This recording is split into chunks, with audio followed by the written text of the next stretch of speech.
लगे लख तुझी हिकड़ी झलक मुखे विसर नथी वो मुझे यार जी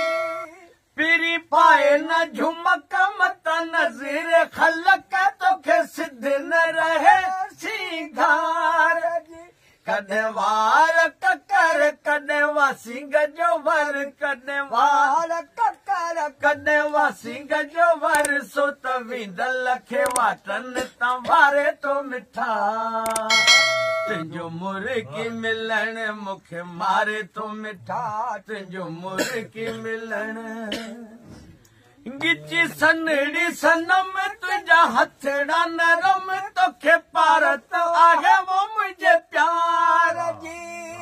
कज हिकड़ो करम जोड़ा हथ हर दम करी बंधन कटा दीदार जी थी न यार परे ॾिसो दिलड़ी ठरे थी न यार परे ॾिसो दिलड़ी ठरे तोखे सुहिणल सिक माही सारे तो मिठा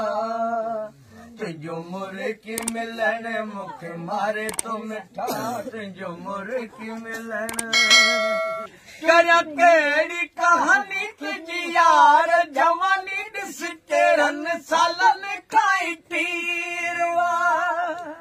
तुझा लबड़ा लासानी तुझी अख मस्तानी तुझा जुल्फ ॼण को ज़ंजीरिया तुझा वसबा वणन ॾिसो रखी बसड़न तुझा वसबा वणन ॾिसो रखी बसड़न तुंहिंजो ख़ुशि थी खिलण दिल ठारे तो मिठा तुंहिंजो मुर्गी मिलण मूंखे मारे तो मिठा तुंहिंजो मुर्गी मिलण नबी बख्श न कंहिंजी बका ही प्यार पुरानी ॾिसी लोक लका कज पेर पका पंहिंजी यार पकी थी प्रीत कज ॻाल्हि न कनि जेकी चवे दुश्मन कज ॻाल्हि न कनि जेकी चवे दुश्मन छो हू पाण खरियो आहे तोखे खारे तो मिठा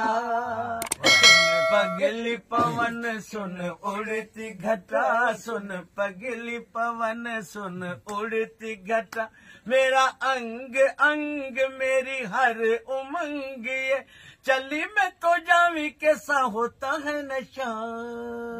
सुन पगली पवन सुन उड़ती घटा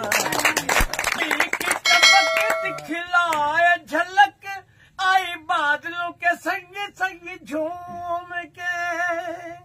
जी बोलिया ये